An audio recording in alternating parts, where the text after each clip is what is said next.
Welcome back, everybody. This is part 2 for Chapter 4, the Global Business Environment. We ended our last part by talking about the international business environment, specifically how managers needed to apply the management functions of planning, organizing, leading, and controlling in an international way. But what are the key factors in the international environment? Some of these we already went over when we talked about the external environment for businesses in general. Let's go over some major ones again and talk about it from a global perspective. We have the economic environment, the legal political environment, and lastly, the socio-cultural environment. The economic environment includes things like the size of the market, whether or not financial markets are stable, and infrastructure. By size of the market, usually we're talking about not just the actual number of people in a particular area, but their spending power. China has 1.1 billion people. India has roughly the same. However, their spending power has rapidly increased since the beginning of 1995 when China decided to open its doors to international business. This was very different back in 1995 when, for example, most of Beijing, capital of China, rode bicycles, whereas now these streets are full of cars. So this rise in disposable income for middle-class Chinese was was supposed to be a big windfall for American businesses. However, what we're finding, for example, in the legal political environment, is that China often blocks foreign-based companies from succeeding through a variety of different processes, from taxes to regulatory issues to difficulty in getting loans and licenses. So, as a result, many entrepreneurs and many business individuals who went to China back in the early and mid-90s in order to find their fortune and find a way to be a part of this burgeoning growth that's going on there are returning. In fact, there's a whole article in the Wall Street Journal from this past week of December, today's the 14th, so December 7th to the 14th, talking about the exact same thing.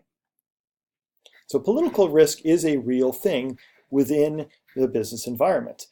Oftentimes countries that find that they have a popular upswell against foreign ownership will in fact enact regulatory hurdles to foreign investment and ownership in order to appease their populations for political purposes.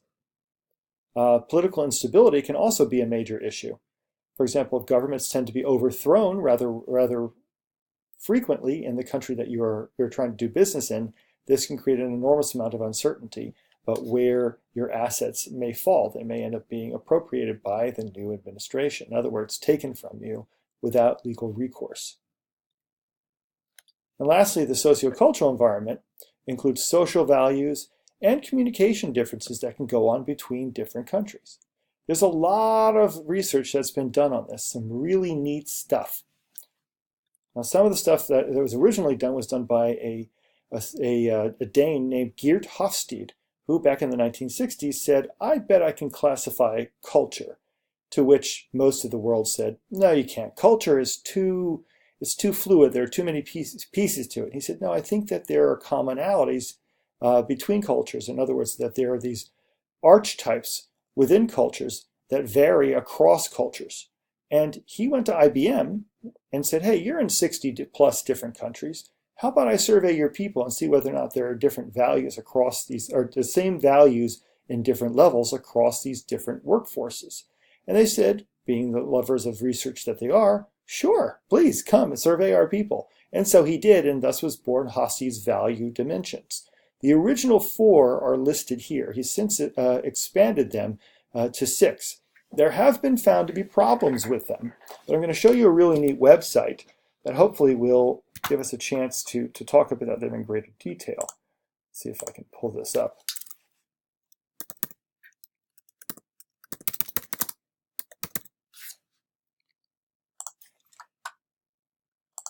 Suppose I should have done this before creating the video.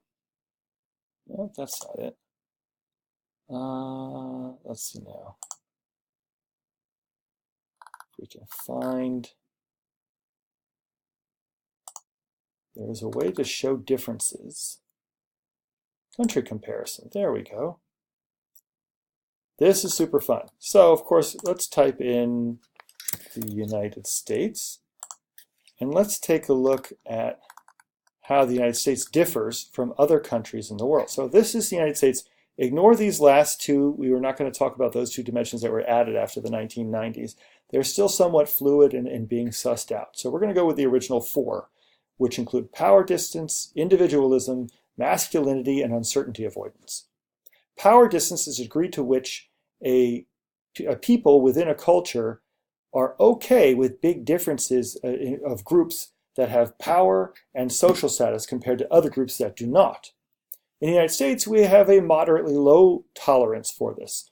In other words, we kind of look at our managers, our CEOs, and even our president and say, you know what, you put your pants on one leg at a time just like me. You're not so different. We tend to provide them with a certain level of respect due to their status, such as having a lot of money or being in a certain social circle or political status, but we expect them to prove it to us over and over and over again that they deserve that respect. Whereas in other countries, that's not necessarily the case. So we've been talking a lot about China. So let's compare power distance in China. And as you can see in China, it's double the size of that in the United States as far as these scores are concerned. That's really fascinating.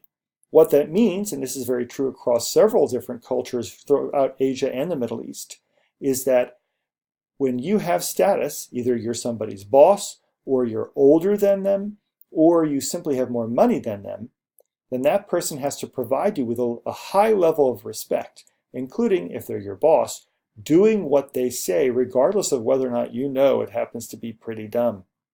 So this kind of tolerance is provided and given to leaders, this kind of level of obedience in exchange for the leader taking care of the subordinate. That's the relationship. It's supposed to be symbiotic, at least within Asian cultures. Second value that we'll look at is individualism. Individualism is the degree to which a person focuses on themselves and their most immediate family members as their primary focus instead of, say, more of a group orientation. Now remember, higher levels of individualism indicate that you focus more on yourself and your most immediate family members. And the United States has the highest level of individualism amongst all other countries of the world. And as you can see, because we're here in the purple, we have a 91, and China down here has a 20. Now let's find somebody in the middle. Russia, significantly larger than China by nearly double, but still significantly smaller than the United States. So in the United States, when we think about like what's good for us, what we're thinking about is us and our immediate family, such as our spouses and our kids, maybe your parents and a favorite cousin, and that's it. That's as far as you're willing to go. On the other hand, in China, when they say us, it's not that you give away your individualism. It's not that you are a lemming, you run off the edge of a cliff if everybody else is doing it. You still are a person and you worry about your needs. But the needs of whatever group you are part of are also extremely important. In fact, they're significantly more important to consider than your own individual needs. So for example, you may have a person who is a part of an extended family and they will provide money back to the family. And there might be an elder who then determines what happens with that money. Everybody gets fed. Certain people go to private schools. Others do not, based upon status within the family. But you as an individual don't keep your own personal money. It is a given that you're going to hand a giant chunk, if not the whole thing, over to the family, and the family then entirely benefits. This has extreme benefits for immigrant groups that come to the United States who act this way. And a great example of that, again, are Asian groups such as from Japan and China, who bring their entire families over, who brought them over in the 1800s, and within a single generation had lifted themselves out of the lowest possible socioeconomic levels into middle class simply by pooling their resources, because that was the thinking. It's a very different way of thinking than the United States. Masculinity is this fourth version. Let's get rid of Russia here just for a second. Masculinity is this fourth version. As you can see, in China and the United States, we're roughly the same. Masculinity is a strange value that Hofstede came up with because it kind of encompasses two separate things. On the one hand, it talks about gender roles. In other words, whether or not we see something as woman's work versus men's work. And on the other hand, it also has to do with the desire to acquire things.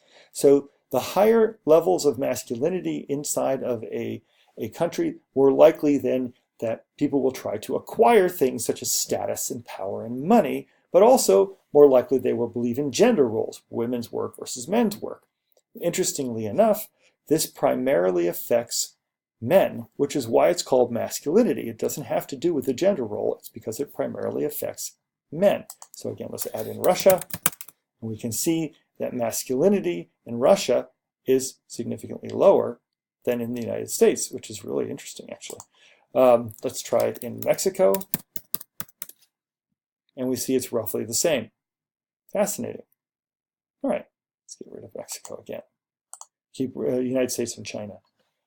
Lastly, we have this fourth category that Hofstede came up with, original value that he came up with, and that is uncertainty avoidance. This is a degree to which people within a country are not okay with uncertainty. In other words, do they try to create stability over and harmony over, say, efficiency and effectiveness because they prefer stability?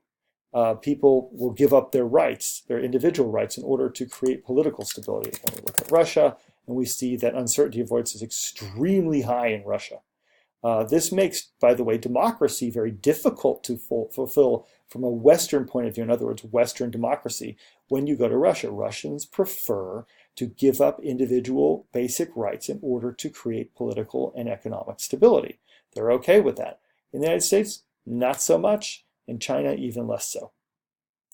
All right. Now, the interesting thing about Hofstede's sections are that they don't quite work because they're too complicated. They're too bulky. It's kind of like using a sledgehammer to hit a mosquito. So let's go back to our slideshow, current slide. And what we found is that, for example, like we talked about with masculinity, it's not masculinity and femininity, by the way. It's just masculinity. That's the name of the value. As with masculinity, you can break it into gender roles as well as into the desire to acquire things. Now, the reverse, which is a lower level of masculinity within a culture, doesn't mean you have a femininity kind of culture. That's just strange in a value judgment. Instead, what it means is that gender roles are fluid. Men stay home and take care of kids. Women go out and work. But it also means that your focus is not instead on acquiring things such as status and power and money, but instead on building relationships. So when you go to do business in another country and you notice that there's a low masculinity score, what that means is that they want to get to know you before they ever do business with you. That they see doing business with you as you becoming family. And if that's the case, you need to present yourself in that way. Because in the United States, we tend to create these very superficial bonds, make it sound like everybody's our best friend, and never talk to them again. It's actually a knock on us by other areas of the world. They say, yeah, Americans act like you're your best friend, and then you never hear from them again. Whereas in other areas of the world, they might not do business with you for months until they feel comfortable enough. And when they do, though, you are there. You are with them. That's it. This is a lifelong partnership. So other value systems came about as a result of these issues with Hofstede's value systems. By the way, another one was with individualism, which can be broken into collectivism and individualism. So the Globe Project looked to do this, and they actually came up with 9 different values, 5 of which are presented here: assertiveness, future orientation, gender differentiation, performance orientation, humane orientation. They came up with a separate level of value dimensions that incorporated several of Hofstede's dimensions, including power distance, but broke things like individualism into focus on the family versus focus on other kinds of group systems. Okay. Finally, we have these levels of cultures that can be high context versus low context. High context cultures tend to require you to know a lot of rules versus low context cultures don't require that. North America, for example, the United States, doesn't require you to know a lot of rules. China, Korea, Japan require you to know a lot of rules. How deeply you bow to somebody in Japan is dependent upon their status over you. Ugh, lots of rules. All right. In the next video, we will finish up by talking about international trade alliances and different aspects of them and how these global trade blocs are being affected by the tumultuousness of today's economic systems.